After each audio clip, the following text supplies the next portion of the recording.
Ever since vaccines were created, there has been a lot of fear and opposition related to them. All vaccines, from smallpox to the MMR, have had anti-vaccine movements associated with them. People even used to think that being vaccinated against smallpox would turn you into a cow.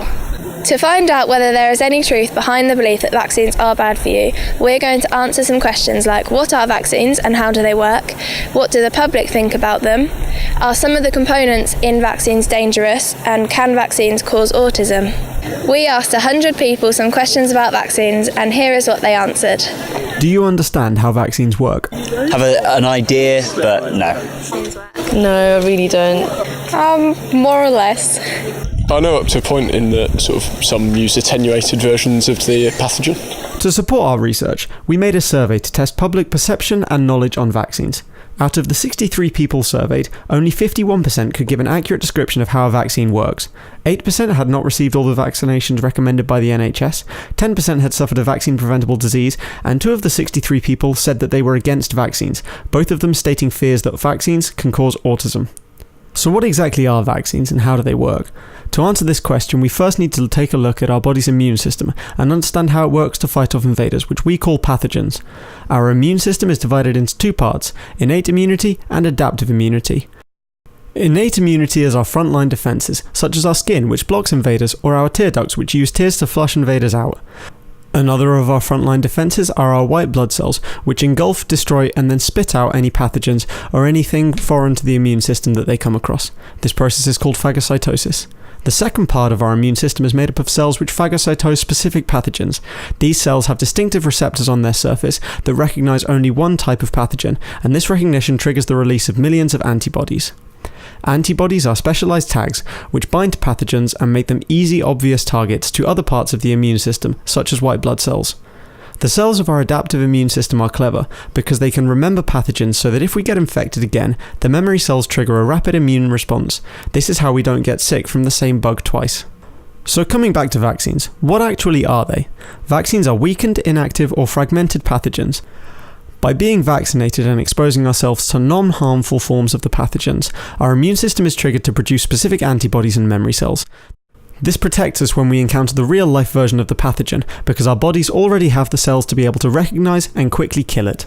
Arguably the most widespread fear of vaccines in modern history originated in 1997 when a British surgeon, Dr. Andrew Wakefield, published an article suggesting that the measles, mumps and rubella vaccine, known as the MMR vaccine, was increasing the number of cases of autism in children. As this was a very serious claim, scientists had to investigate whether there could be a link between the MMR vaccine and autism. Lots of major studies were conducted, and none of them found a link. This whole episode did, however, lead to outbreaks in measles, mumps and rubella, since so many people were afraid to vaccinate their children. We spoke to a mother who had concerns about the safety of the MMR vaccine. I think they are safe for the majority of babies. Okay. I think obviously they're not for some, and I think it's the ones that aren't, they're not safe for, that should be highlighted more. There needs to be more research into that, and the government need to let parents know. What are your thoughts on numerous wide-scale studies that show no statistical link between vaccines and autism?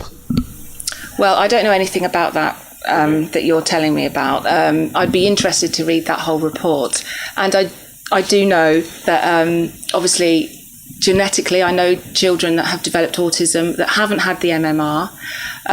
However, I'm talking from my personal situation, and that is of our son who developed autism very quickly at 18 months after he had the MMR. It's understandable why some people often follow misinformation regarding vaccine safety. Often, many anti-vaccine websites, for example, link vaccination to illnesses with unknown cause, such as autism. When people are researching online about vaccination, they stumble upon false information and their risk perception changes based on their own personal experience and emotion. Now on to the question of whether some of the ingredients that make up vaccines are toxic or carcinogenic. One of the components that makes up most vaccines is a substance called formaldehyde. Formaldehyde is used to deactivate viruses and bacterial toxins which are very harmful for our bodies. Some people are afraid of the formaldehyde in vaccines as they've heard that this is a carcinogen, something that can cause cancer. However, the amount of formaldehyde present in a vaccine is nowhere near enough to be able to cause cancer. In fact, an apple can contain 15 times more formaldehyde than is present in a vaccine. Around the world, vaccines have successfully prevented and even eradicated many diseases, such as smallpox, saving millions of lives. All of the evidence we've found shows that vaccines are a safe and effective way to end diseases.